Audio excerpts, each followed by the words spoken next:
Bueno, pues Señor Pinto. son las 9 de la mañana en México, en Lima, en Bogotá, y las 11 en Buenos Aires y en Montevideo, y en Santiago son las 10 de la mañana. Entonces podemos empezar. Yo soy Alejandro Garnica, en nombre de Green Book Latam. Me da mucho gusto darle la bienvenida a todos nuestros colegas que se están conectando desde distintos lugares de Latinoamérica. Tengo el gusto de que me acompañe mi socio y amigo Rafa Céspedes desde Chile, desde Santiago de Chile. Y bueno, desde luego la idea es tener esta conversación, esta mesa redonda con 5 expertos ampliamente conocidos, voy a presentarlos, que han hecho, en su labor de investigación, han hecho un esfuerzo interesante para poder estar tratando de averiguar qué es lo que está pasando con las opiniones, con los sentimientos, con la conducta de la gente en esta etapa de cuarentena en sus respectivos países. Entonces, yendo en estricto orden alfabético de apellido, empezamos con Heriberto López Romo, que está desde México, desde Ciudad de México. Gracias, Heriberto, por estar acá. Seguimos con Alan Mizrahi, desde Montevideo, Uruguay. Gracias, Alan. Buen día.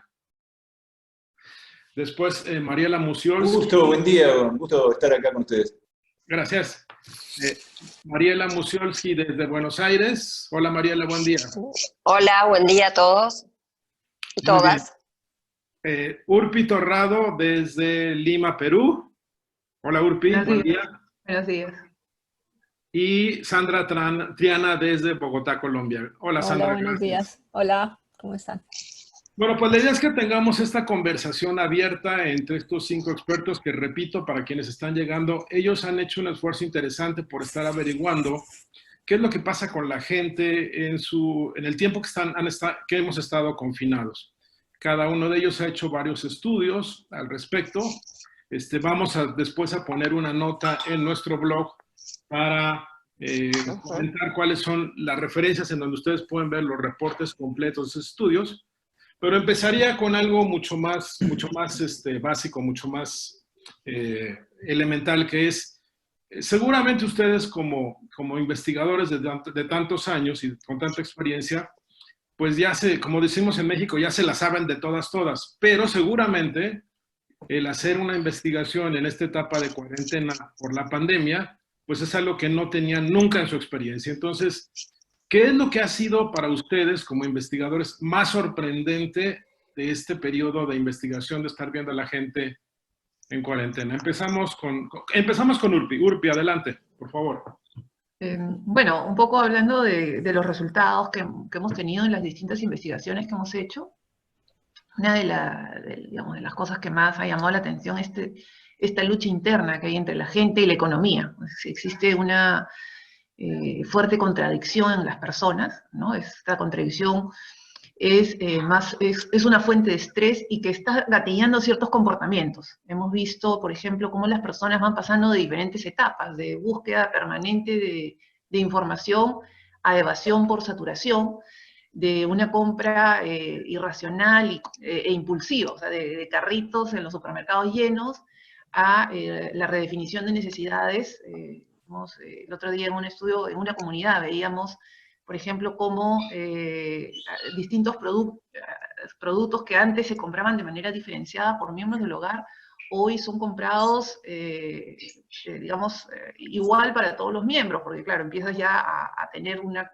compra diferente en este momento, de unidad familiar a la desintegración, y ahí Heriberto, que es experto un poco en el tema, podrá comentar un poco más, pero sí estamos viendo cómo se inicia la cuarentena con esta imagen o esta idea subliminal y maravillosa de la familia, las peleas y las luchas de conflicto, de poder dentro de una misma familia, y eso está cambiando. El otro día, igual en una comunidad, una señora contaba que ella, cuando comenzó la cuarentena, ella vivía sola con su hija, regresó su ex pareja, regresaron sus hijos, eran toda la familia, uno de los hijos con la enamorada inclusive, y ya 50 días después estaba el marido ya se había ido otra vez de la casa, la enamorada también se fue, el hijo también se fue a la casa del papá y al final se desintegró la familia, ¿no? Entonces eso están cambiando también la dinámica de las familias y los tipos de familias. Y también de pasar el día conversando con familiares, o sea, inicialmente había un boom de comunicación por WhatsApp, por Zoom, en fin, por diferentes plataformas, ahora enfocarse más a las tareas domésticas, o sea, la comunicación dejó de ser esta novedad y esta necesidad de sentirse conectado al aislamiento, y ese aislamiento, de repente lo vamos a seguir conversando, pero también depende mucho del tipo de segmento, ¿no? En las investigaciones que nosotros hemos realizado hemos encontrado diferentes segmentos y diferentes comportamientos dependiendo del segmento al que la persona pertenece. Va desde los optimistas en que creen que se está exagerando un poco, hasta aquellos que son los alarmistas, que creen que esto es el fin del mundo, están también los preocupados y están también los escépticos. Es decir, no creemos, o por lo menos lo que hemos encontrado hasta el momento, es que no hay un comportamiento único, sino que hay diferentes segmentos y a partir del segmento al cual perteneces, cómo se están dando los cambios de comportamiento o cómo se está reaccionando frente a la coyuntura actual y a la cuarentena. Heriberto, Urpi mencionó que tú seguramente tenías algo por parte como experto en familias. ¿Qué es lo que más te ha sorprendido de estos estudios que has hecho con la gente en cuarentena en México?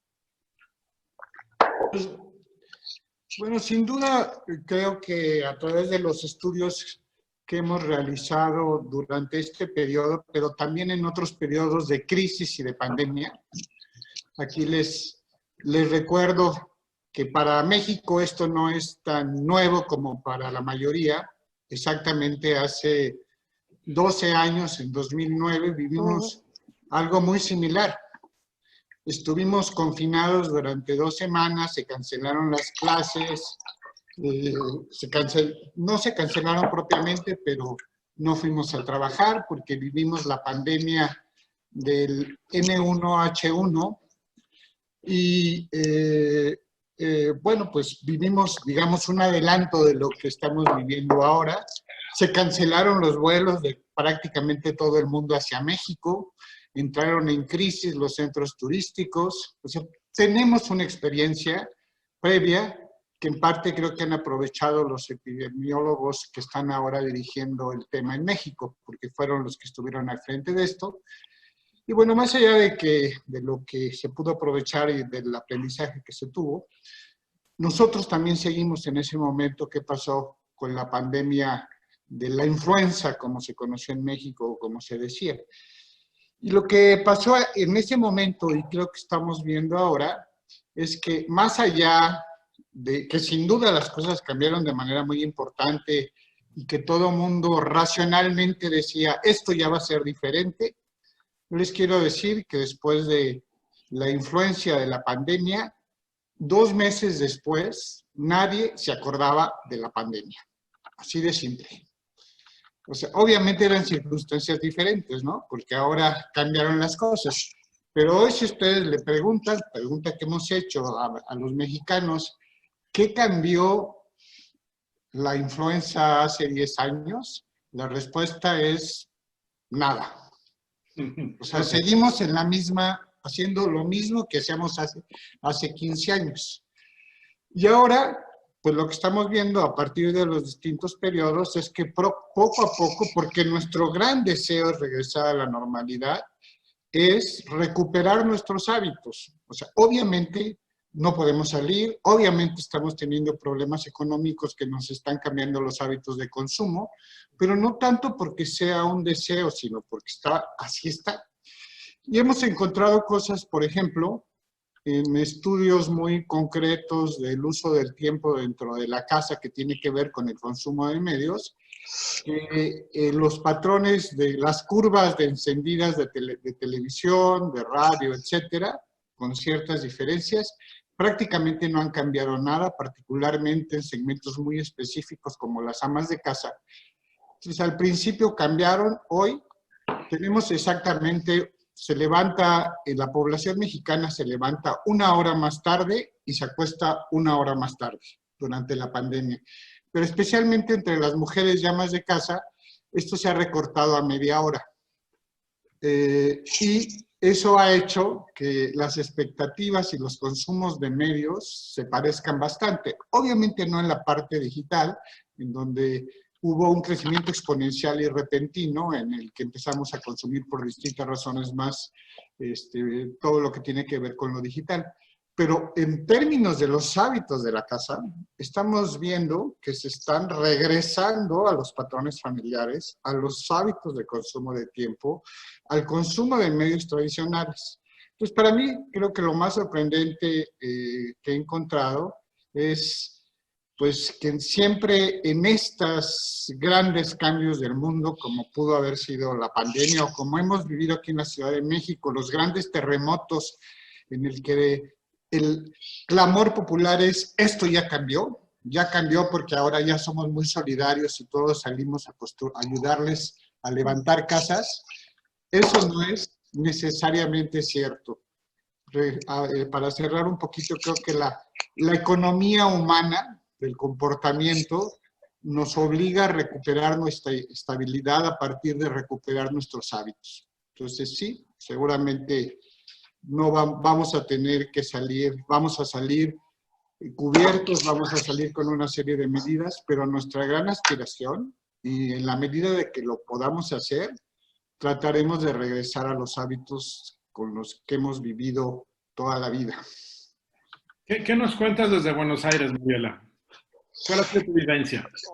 Sí, ¿qué tal? ¿Cómo están? Bueno, muchas cosas que ya contaron también se verificaron aquí. Por un lado, en relación a lo que decía Urpi y las familias, la convivencia entre distintas generaciones, una convivencia de 24 horas forzosa, trajo y aceleró lo bueno y lo malo que se estaba produciendo en algunas familias. Por un lado, muchos recuperaron los espacios de intercambio, la comensalidad, comer todos juntos al mismo horario.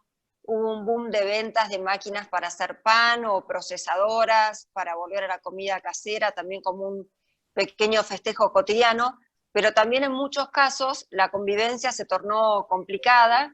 Nosotros hicimos un estudio cuantitativo y el 77% mencionó algún tipo de irritabilidad, ansiedad, nerviosismo, temor. Y algo que realmente me llamó mucho la atención es que la generación Z, que se suponía que estaba ya mucho más habituada a usar la tecnología, que había nacido con la tecnología, que la usaban para entretenimiento, para reunirse con los amigos, para estudio, hoy dejó de ser un lugar de escape, como encerrarse en su habitación y estar con su propia realidad, sino una especie de hartazgo de que todo pase por las pantallas. Y además también creció el uso de las computadoras, la PC o la laptop, porque no todo puede hacerse con el teléfono. También vimos, como decían recién, que empezó a usarse más la televisión tradicional. Por supuesto, crecieron todas las aplicaciones para encuentros virtuales, como la que estamos usando aquí, pero muchas otras también. Creció mucho el gaming, sobre todo Fortnite, por ejemplo, que es la manera que hoy tienen de encontrarse con los amigos, pero poder trabajar con la computadora, estudiar con la computadora, escuchar a un profesor 2 horas, no se les hace tan fácil. Entonces realmente encontramos muchos niveles de angustia en adolescentes y adultos jóvenes que supuestamente estaban mucho más habituados a esta forma de comunicación. Y otro cambio de patrones es que la generación senior, el senior grupo, los boomers, se acercaron a la tecnología. O sea, lo que antes le pedían a los hijos o a los nietos que hicieran por ellos, que les abrieran un Zoom, etcétera, hizo que evaluaran que era más fácil el esfuerzo por aprender que estar dependiendo de otros. Okay. Entonces, de alguna manera, esto acercó a todas las generaciones en algún punto. Lo que realmente se aceleró es la revolución digital, y eso creo que son los efectos que van a quedar, estas nuevas habilidades. Pero también, como hablábamos un poco antes, la preocupación por una mayor polarización, por la inclusión digital, por la inclusión educativa, por la inclusión laboral. Sandra. Nosotros compartimos mucho de lo que acaban de decir, el tema de las peleas en la casa. Casi el 60% de los hogares nos reportan que han tenido algún tipo de peleas. Sí, lo cual pues es un dato complicado, claro, no niveles de pelea seguramente muy complejos, pero también las estadísticas nacionales dicen que hay más, pues que hay más denuncias de maltrato y demás, pero también en las peleas cotidianas la convivencia ha hecho todo más complicado. Un tema que a mí me sorprendió particularmente porque fue algo que descubrimos muy, muy temprano, y es que apenas cerraron, las primeras personas y durante la primera etapa los que salían a comprar fueron los hombres. Y yo la verdad no esperaba que fuera tan marcado, y más casi en el 65% de los hogares, 67% de los hogares, nos hablaron que los hombres eran los que salían a comprar. Y eso me llevó como a pensar en esos roles tradicionales que de alguna manera yo pensaba que no estaban, pues que se existían obviamente, pero no tan generalizado. Y la sensación fue como de retomar ese rol de soy yo el que voy a salir a proteger, a conseguir para mi familia, protegiendo y dejando a los míos seguros en la casa. Esa sensación, pues digamos, ese insight fue como diferente, no pensé que fuera a pasar así. Como en segundo término, un gran deseo de explorar, de salir a comprar marcas nuevas, ya sea porque no las encontraron las normales, pero como la apertura a comprar cosas nuevas, tanto en estratos bajos como en estratos más altos, de explorar el boom de comprar y de hacer recetas nuevas, por supuesto, de retomar esos espacios que estaban como perdidos en la rutina diaria, pero también de explorar cosas prácticas y rápidas. Creo que fue el momento de realmente poner a prueba las marcas y los productos que se habían venido desarrollando, que realmente sean prácticos y que realmente sean fáciles y que realmente estén solucionando la vida. Entonces creo que ese es otro punto. Creo que algunas de las marcas lo lograron muy bien, hay otras que definitivamente, digamos que como que no pasaron la prueba, porque digamos que no cumplieron con esa promesa de practicidad y de facilidad que hoy en día, pues digamos que quedó totalmente al descubierto. Tal vez la tercera, la solidaridad, y es la del deseo de los colombianos de comprar cerca, de comprar lo local. Se crearon una cantidad de cadenas de WhatsApp en todos los grupos comprando emprendimientos, gente que está haciendo cosas en su casa y las vende, y la gente las compra para apoyar tanto a los tenderos chiquitos, a la gran red de tenderos que tenemos en Colombia, como a los emprendedores. Y esa solidaridad, casi el 60 y el 66% de la gente dice que le compra a alguien local cerca para apoyarlo, mucho más alto que en otros países, hasta en Chile o en México. Así que esa solidaridad también, digamos que ya reflejada tanto en el comportamiento en un momento de angustia, me parece que también es algo que no lo tenía como muy en el radar. A cerrar este primer bloque, Alan. Bueno, para no repetir cosas que ya se han dicho y con las cuales coincido totalmente, ¿qué cosas? Para empezar, quiero contar un poco algunas particularidades de esta pandemia en Uruguay, que somos quizás, y como tantas otras veces, una excepción en todo, además de ser los más chicos. En este momento hay nada más que 139 personas enfermas de coronavirus en todo el Uruguay, sobre 738 que en algún momento se contagiaron. Tenemos solo 20 personas fallecidas desde el principio y tenemos solo 4 personas en centro de tratamiento intensivo en este momento en todos los hospitales uruguayos. Entonces, ya las actividades se están retomando, ya hay mucha más gente en la calle, ya como que el tema de la pandemia pasó a un segundo plano y el tema de los ingresos y de la falta de trabajo y todo el tema económico pasó volvió al primer plano, así como el tema de la inseguridad en las calles, y los temas que eran prioritarios antes de la pandemia. Esto para dar un poquito de contexto, ¿no? Estamos lejos de la situación de nuestros vecinos inmediatos y menos inmediatos. Entonces, haciendo una mezcla contestando la pregunta que había hecho Alex, de qué cosas nos sorprendieron como investigadores. Voy a hacer una mezcla de cosas que me sorprendieron de los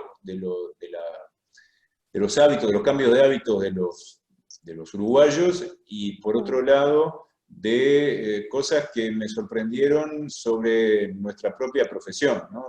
¿Qué cosas me sorprendieron como investigador? Lo primero que me sorprendió es la relación directa, es ver la relación directa que hay entre, comprobar, mejor dicho, la relación directa que hay entre los hechos políticos, sociales y la circulación de la información con los hábitos y los sentimientos de la gente. O sea, lo rápido e inmediato que es la relación entre lo que sucede, los hechos políticos, sociales concretos, y cómo cambian los hábitos de la gente. Por ejemplo, el tema del tapabocas. Nosotros venimos haciendo un tracking semanal desde principios de abril. Acá se decretó la emergencia sanitaria el 13 de marzo, y nosotros el 4 de abril empezamos a hacer ese tracking semanal. Y en la primera medición que hicimos entre el 4 y el 6 de abril, solo un 18% de la población decía que cuando está en lugares públicos usa un tapabocas, un barbijo, como lo llaman en cada uno de los países. De un 18% a la semana siguiente pasamos al 41%, y a la semana siguiente al 59%, y a la semana siguiente al 78%, y a la semana siguiente al 85%. O sea, en 4 semanas, de la decena o docena de diferentes hábitos de precaución, digamos, de prevención del contagio que habíamos testeado, esa pasó a ser de la segunda menos usada a la más usada. Y por otro lado, el trato de no salir de mi casa, que hasta principios de mayo el 80% decía sí, cuando trato de no salir de mi casa, bueno, pasó al 60%, por debajo del 60% en una semana. O sea, apenas el gobierno dijo, bueno, ahora empiezan las escuelas rurales a funcionar de nuevo, ahora pueden empezar a abrir los comercios, listo, 25 puntos menos el no trato de salir de mi casa. Lo mismo me sorprendió cómo rápidamente el coronavirus dejó de ser noticia. O sea, como algo, un poco yendo hacia lo que decía Heriberto, ¿no? Lo rápido que el coronavirus dejó de ser noticia y pasó a ser parte del paisaje cotidiano. En la primera medición que hicimos el 4 de abril, el 39% de la población de Montevideo decía que se estaba enterando todo el tiempo del avance y los efectos del coronavirus en Uruguay. 4 de cada 10 personas decían, todo el tiempo estoy informándome. De eso pasamos al 14% la semana pasada, ¿no? O sea, dejó de ser noticia. Lo rápido también que, como les decía al principio, el coronavirus dejó de ser la principal preocupación y pasó a ser la cuarta, después de los ingresos de los hogares, la falta de oferta de trabajo, la delincuencia y la inseguridad, y recién después la epidemia de coronavirus. Después lo rápido que deja de ser una preocupación el contagio, ¿no? A medida que la gente va viendo las cifras oficiales y viendo que la epidemia, bueno, al menos en Uruguay no es tan seria como se podría haber imaginado, el porcentaje de gente que dice que está muy preocupada por contagiarse del coronavirus pasó del 29 al 19% en un mes. Y se ve la evolución semana a semana. Eso es algo que me sorprendió, porque nunca había tenido esta oportunidad de hacer un seguimiento de la opinión pública sobre un tema en particular en forma tan sistemática y tan próxima a una medición de la otra.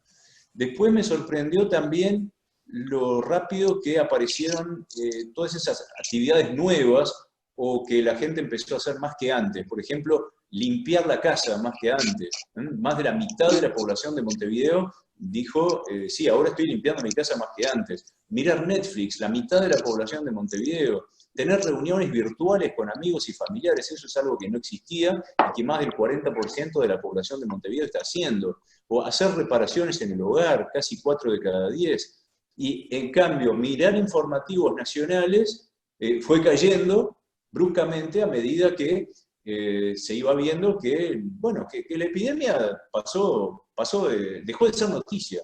Leer libros, hay mucho más gente leyendo libros que antes, tomar cursos online, en fin, actividades nuevas o que la gente está haciendo con mayor frecuencia que antes. La contracara de eso, o la parte negativa, que también me sorprendió, y que mencionaba Rafa Céspedes ahora en el chat hace un ratito, los sentimientos negativos o los cambios de hábitos negativos desde la aparición del coronavirus en Uruguay. Por ejemplo, gente que está comiendo más que de costumbre, más del 40% dice estoy comiendo más que de costumbre. La ansiedad, llegamos a tener casi un 50% de la población de Montevideo que decía me siento ansioso, dificultades para dormir, aburrimiento, sensación de miedo al futuro, estoy irritable, decía más de 1 de cada 5 montevideanos, tristeza, llegó a ser la 4ª parte, frustración, depresión, mayor consumo de alcohol u otras sustancias, pero también la semana pasada, todo eso empezó a bajar. A partir del momento en que empezó a salir de nuevo la gente a la calle, empezaron a abrir de nuevo los comercios, no todos, pero la gente volvió a salir a trabajar a la calle.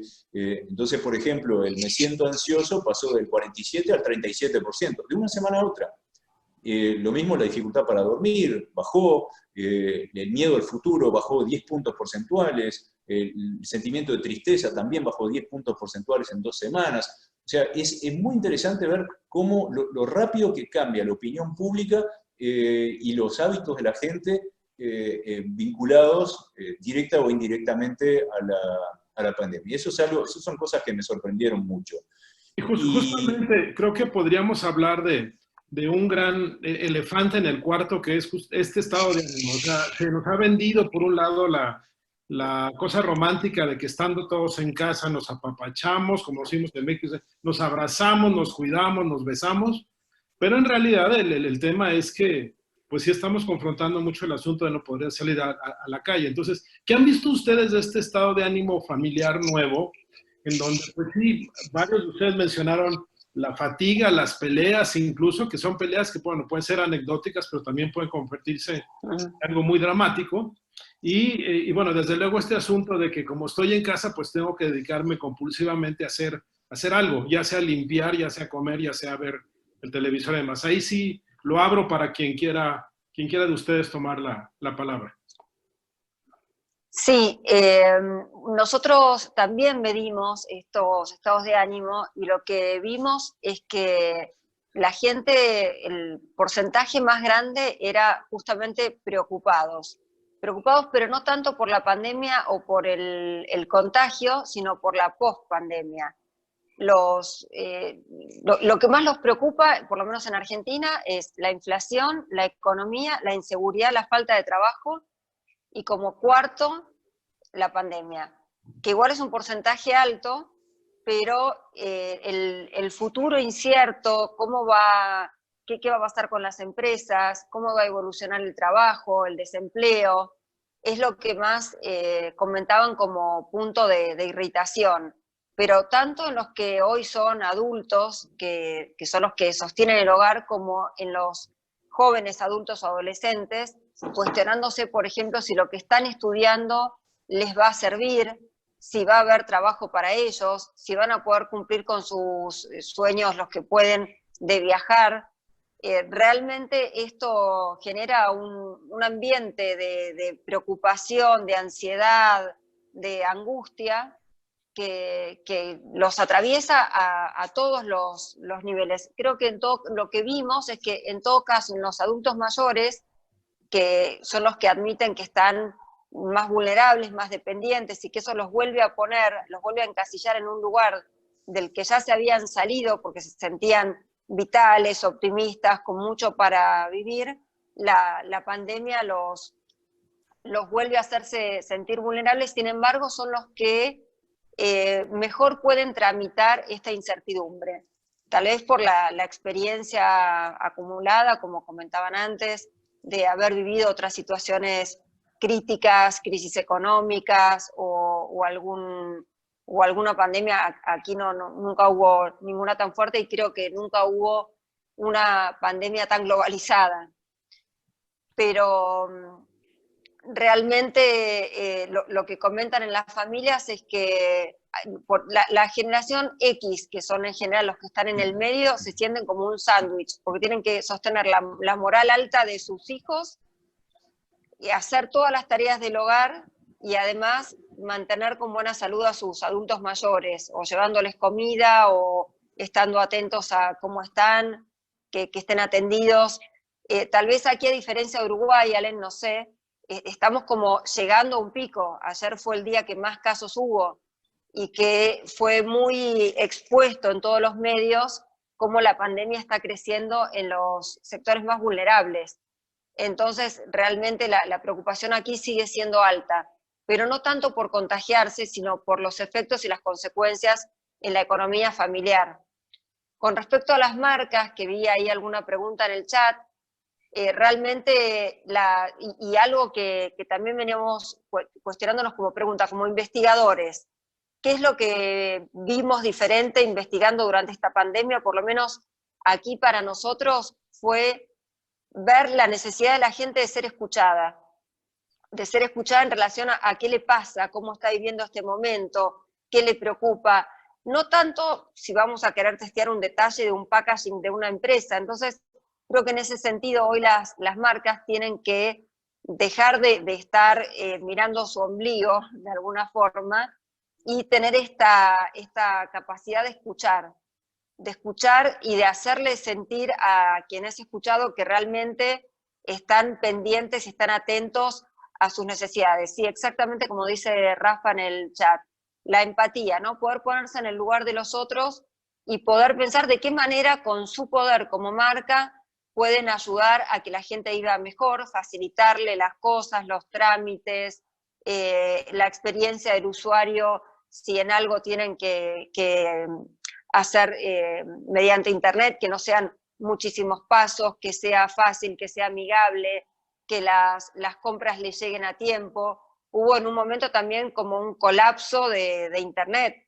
También es algo que la gente está hablando mucho. Estábamos preparados con la infraestructura necesaria para tener que hacer todo a través de internet. Muchos barrios directamente no pueden ni pensar en la educación a distancia.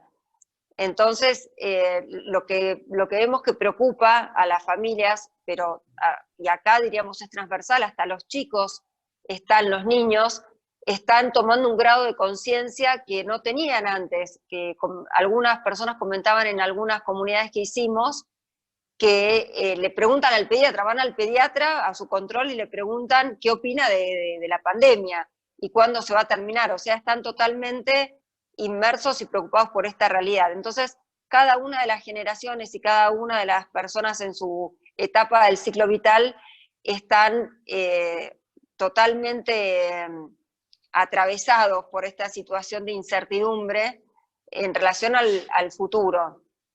Y ya llevamos 2 meses de pandemia, desde el 11 de marzo que la decretó la OMS.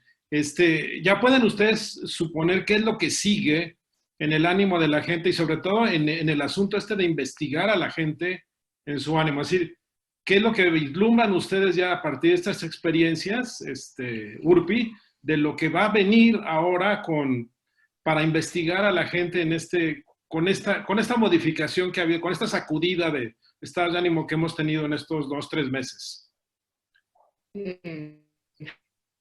Sí, Alex.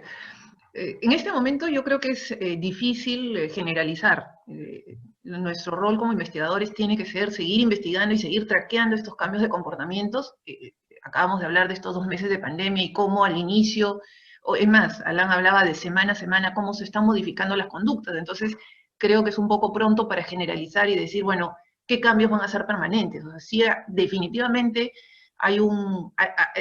creo que la digitalización de nuestras vidas es un hecho, es una transformación y un cambio que ya venía antes y que probablemente esta crisis o esta emergencia sanitaria lo que hace es acelera este proceso de transformación, este proceso de cambio en el que ya veníamos inmersos.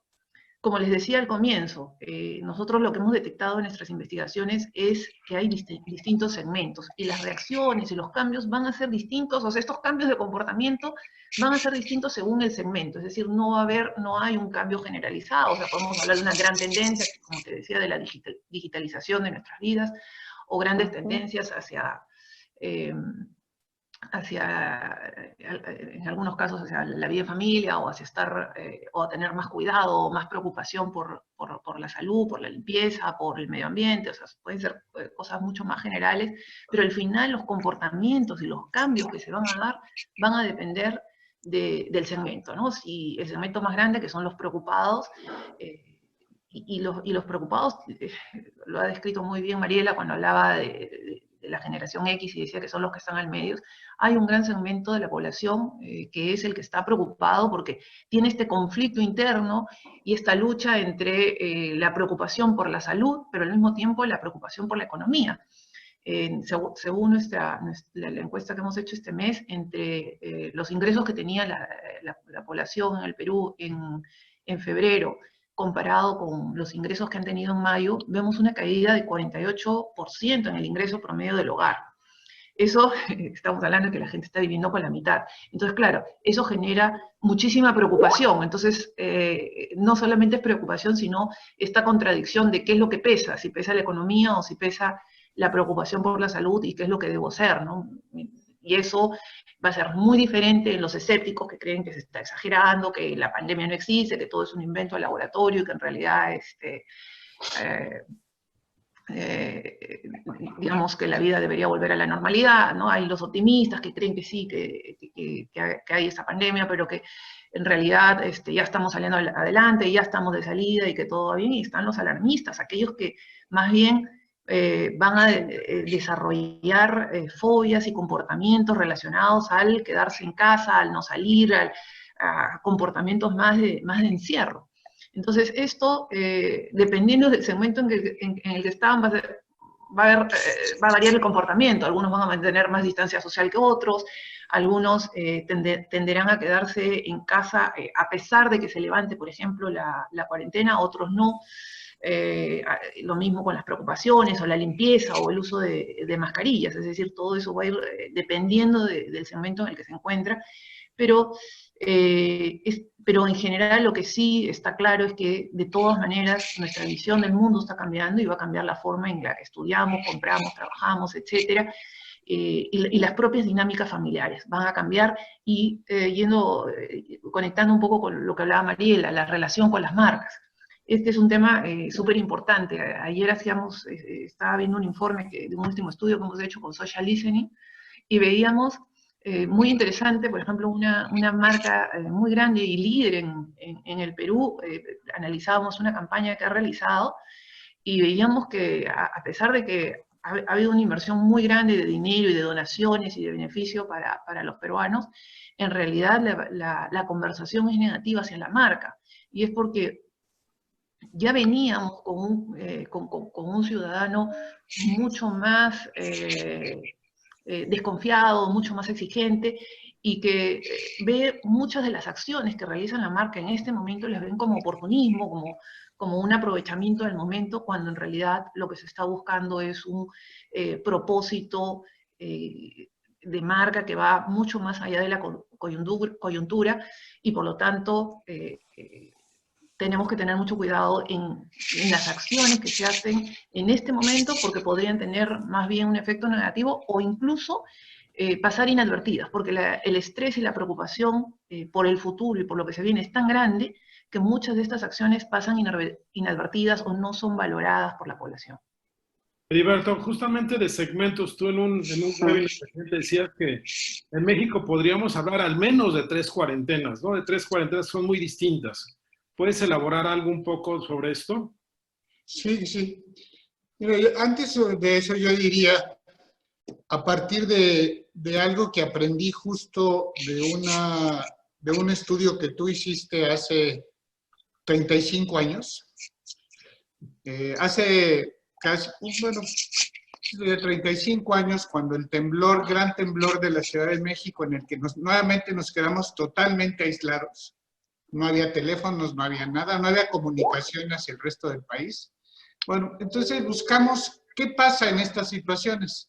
Y Alex encontró al señor Quarentelli, que era el especialista, se murió hacia el 2000, el Quarentelli, el doctor Quarentelli, que fue el fundador de la sociología de los desastres.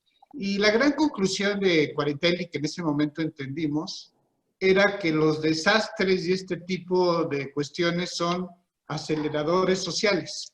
Es decir, mueven las cosas en la tendencia que ya estaban, un poquito contra la falsa idea del cambio, de que estas cosas hacen que todo cambie.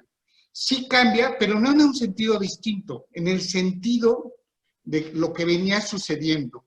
Y en ese sentido, los distintos segmentos sociales, los niveles socioeconómicos, que diría que por lo menos hay tres, los niveles altos, medios y bajos, desde luego, pero también las familias, los 11 tipos de familia, cada uno lo que hace es acelerar sus propios comportamientos. Entonces, si lo que vemos en los niveles bajos, o sea, la gran brecha de la tecnología, en la que por un lado el mundo intelectual y racional está hablando del Internet, y lo hemos mencionado varias veces a lo largo de esta reunión, hay un segmento que probablemente tenga un acceso a un Internet, a un teléfono inteligente, pero no tiene la cultura, la preparación para hacerlo, ni la tarjeta de crédito, porque la bancarización sigue siendo muy baja en toda Latinoamérica.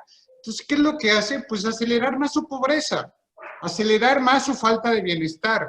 ¿Qué es lo que pasa con un segmento de clase media? Que eso para mí tal vez es uno de los hallazgos más importantes. Creo que es el más desprotegido, porque los niveles bajos, particularmente en México, de alguna forma están siendo protegidos por toda la solidaridad social, las ayudas sociales, las infraestructuras, y están acostumbrados a la sobrevivencia. Los niveles altos tienen de alguna forma resguardos.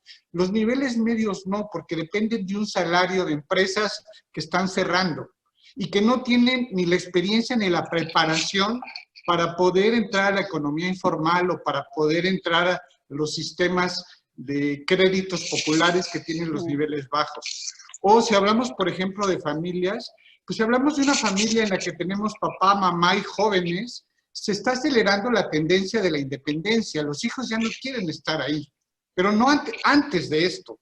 Pero ahora que están confinados y que tienen que convivir y que tienen que enfrentarse a un papá que quiere ver otra cosa y que quiere... se acelera esta tendencia de la búsqueda de la independencia de los jóvenes universalmente y desde la historia de todos los tiempos. O si estamos hablando de un nido vacío, donde estamos hablando de dos viejos que ya no tienen a los hijos y que ahora ni siquiera tienen la posibilidad de tener los pocos contactos que tenían antes, pues está acelerando también esto, ¿no? Son los menos protegidos en términos de ingresos, o la unipersonalidad, que en toda Latinoamérica está alcanzando el 15% de los hogares. ¿Qué es lo que pasa con alguien que siempre ha vivido solo? Pues tal vez a lo mejor está, si tiene recursos, disfrutando más su soledad, y si no, pues entrando en angustias tremendas que ya venían desde antes. Entonces, yo diría que la segmentación es clave, la que quieran, la demográfica, la de tipos de familia, y en cada uno de estos segmentos lo que está pasando es que se está acelerando el DNA del segmento, el que sea. Ese, si tengo recursos, si tengo bienestar, si tengo conocimiento para manejar los cambios, lo voy a hacer. Si no lo tengo, pues no lo voy a hacer y lo voy a deteriorar. Y en este sentido, creo que marcas, instituciones sociales, generadores de políticas sociales y todos aquellos que están tomando decisiones deberían de tener o deberíamos de tener, como ya se mencionó, empatía, palabra clave. Lo que más nos molesta en este momento es que le estén hablando a quién sabe quién. Yo no estoy en esa situación. Yo estoy en otra situación. Muy difícil establecer estrategias y políticas diferenciales en este momento, pero no hay que perderlo de vista. Estamos viviendo de manera diferente nuestras propias situaciones, conflictos y problemáticas demográficas. Sandra, para cerrar el segundo bloque, ¿tú qué nos dices al respecto? Digamos que para mí uno de los temas que creo que puede continuar, eso es la tendencia que les contaba un poco de la gente tratando de hacer algo diferente adicional a su empleo. Digamos que esta crisis del empleo, y por supuesto también en Colombia la mayor preocupación es el empleo, es la pérdida de ingresos. Acá tenemos una población informal muy grande, el famoso, lo que llamamos en Colombia, rebusque, es decir, la gente siente que al salir puede vender, puede hacer algo. Estarse en su casa significa no vender o no hacer, o sí, perder esa fuente de ingresos. Creo que las actividades adicionales, esa forma de ver la economía y saber que a veces las empresas tampoco son que pueden garantizar ese empleo permanente, creo que ha hecho un cambio importante y va a hacer un cambio importante para las decisiones que la gente tome. Lo que decía Mariela, ¿será que con esto que estoy estudiando voy a poder sobrevivir? ¿Será que este trabajo donde en una empresa donde yo creía que estaba estable y que estaba seguro y que ahora en un momento de crisis de pronto ya no?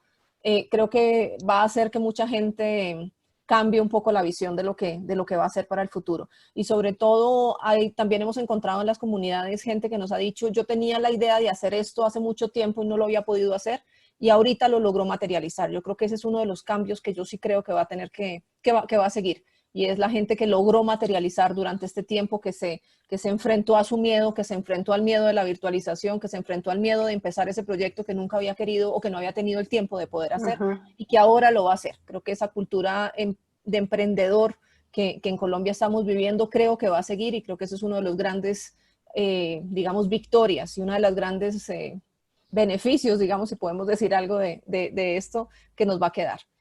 Creo que las marcas también, y hablando un poquito del tema de las marcas, creo que las marcas que generan empatía, que han logrado empatía, son digamos, las ganadoras indudablemente, pero cuando esa empatía se traduce en algo relevante para la vida de las personas. Creo que hoy en día, más que nada, la comunicación superficial, diciendo yo estoy aquí, te ayudo, pero cuando vas al banco no te dan nada, creo que eso no, creo que esa parte es la que genera un poco de ruido y de desprestigio de las marcas. Y creo que al final de esto, claramente las marcas son las que van a quedar redistribuidas, reposicionadas, digamos, en ese corazón de las personas. Porque también hay unas marcas que se han puesto muy claramente desde el lado de la empatía a tratar de ayudar en su micromundo. Y ahí retomo algo de lo que decía Heriberto, la personalización es fundamental. Me tienes que hablar a mí.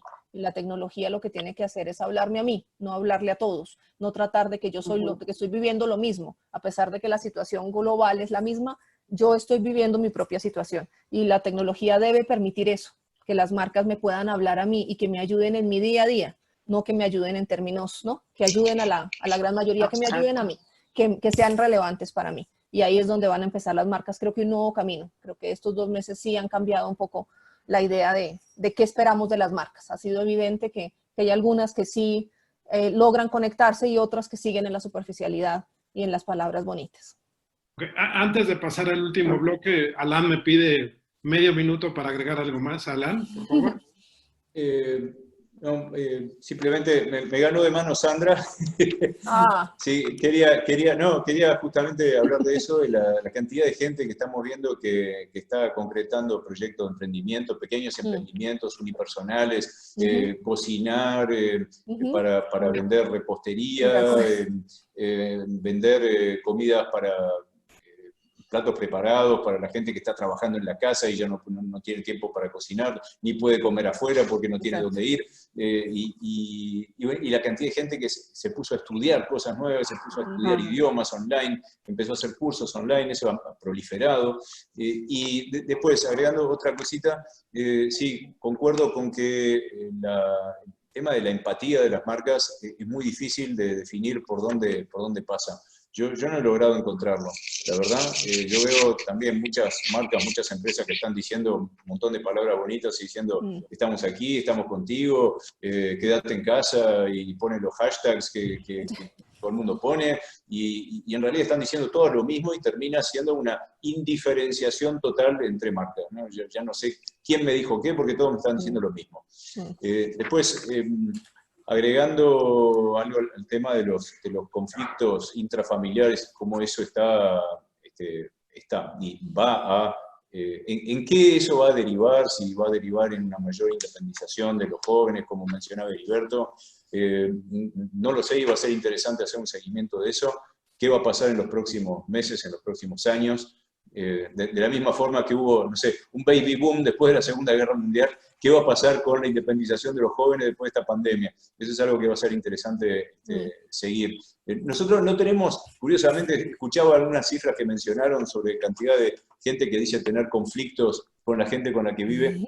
Acá tenemos porcentajes mucho más bajos, que igual me parecieron altos, pero no sé si los uruguayos mienten más que los otros países, o nos llevamos mejor, no sé, no tengo idea. Pero acaso el 25% fue el porcentaje máximo de gente que oímos decir que había tenido más conflictos que antes con las personas con las que convive. Y para terminar, sí, diferencias muy grandes que nos sorprendieron entre rangos de edad. A mí personalmente me sorprendió mucho que a menor edad, mayor era el porcentaje de gente con sentimientos muy negativos. Por ejemplo, el aburrimiento crecía brutalmente entre los menores de 30 años, pero lo mismo el sentimiento de frustración era 4 veces mayor entre los menores de 30 años que entre los mayores de 60. Realmente me sorprendió que los jóvenes le estaban pasando notoriamente peor que los mayores. Eso es algo que me llamó mucho la atención. Bueno, para terminar, eso lo vimos. Para terminar, déjenme jugar el papel de cliente para terminar.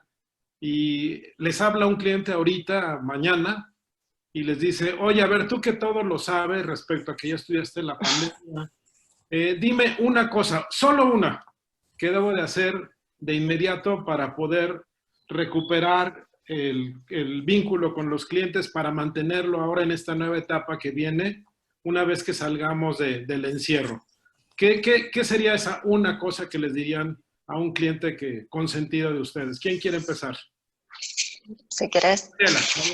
Sí.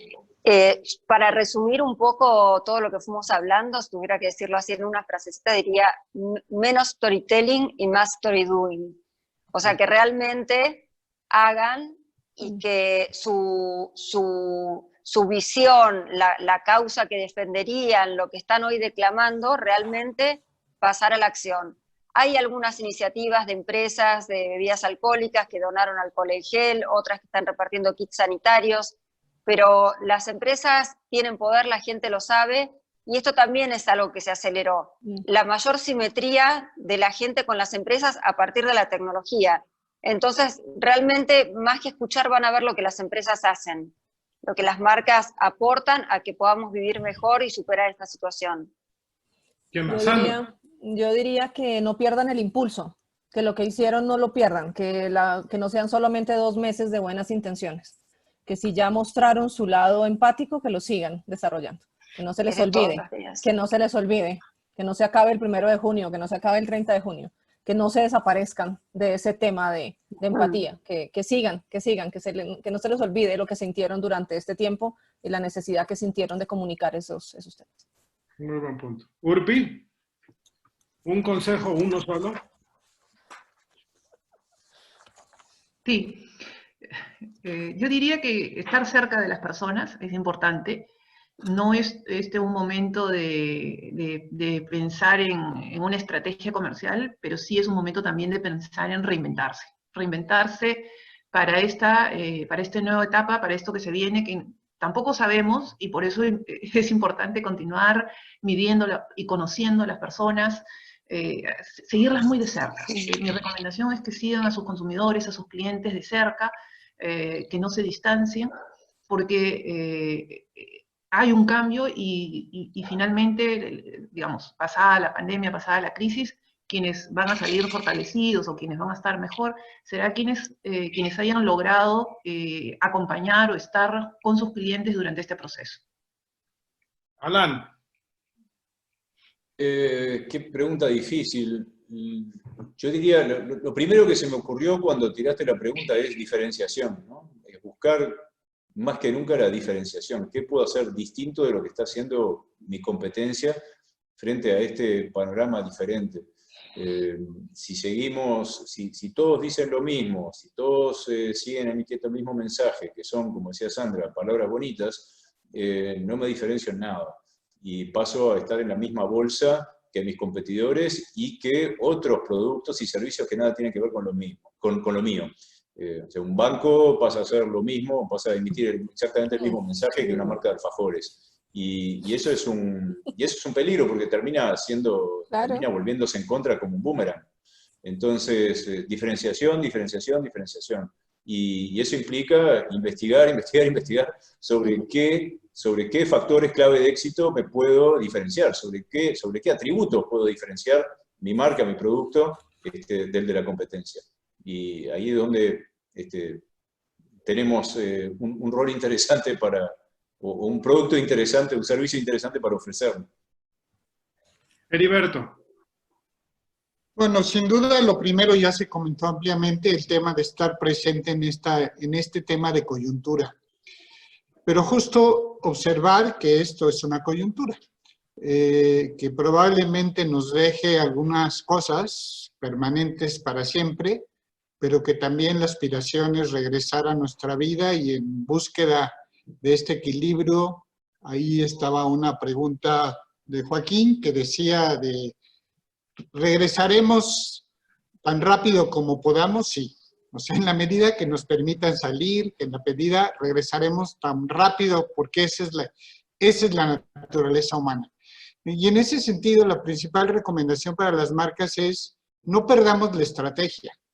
O sea, hay que trabajar sobre la coyuntura y sobre el momento, pero lo que nos hizo fuertes como marcas, lo que nos hizo fuertes como producto, debe de conservarse y debe de promoverse. O sea, yo como consumidor espero que si esta marca cumplía estas necesidades, estos valores y estos posicionamientos, lo siga haciendo, que lo vuelva a decir como lo que comentaba en la intervención anterior, que esté mucho más potenciado. No esperaría que estés reinventando la forma del entregable, pero tu esencia tiene que ser la misma, porque si no me voy a sentir traicionado y frustrado. Por eso tú has estado conmigo y quiero que sigas estando conmigo, haciendo lo que siempre me has prometido y me has servido. Sí.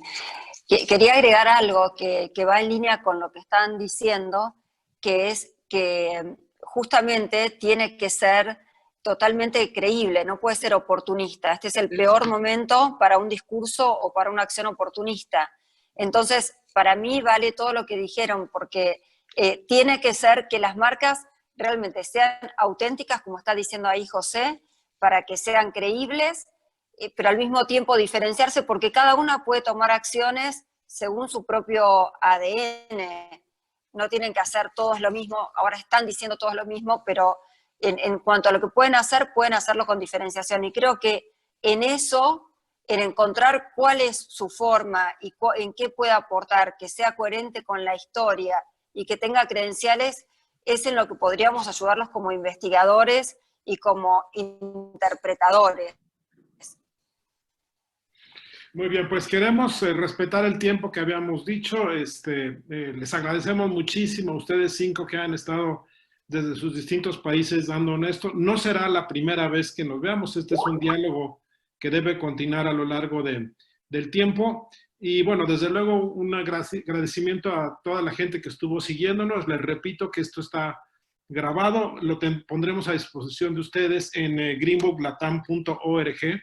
Y ahí también esa dirección la pueden ustedes utilizar para entrar en contacto con Mariela, con Heriberto, con Sandra, con Urpi, con Alan. A través de nosotros queremos hacer comunidad, queremos que nos ayuden a hacer comunidad.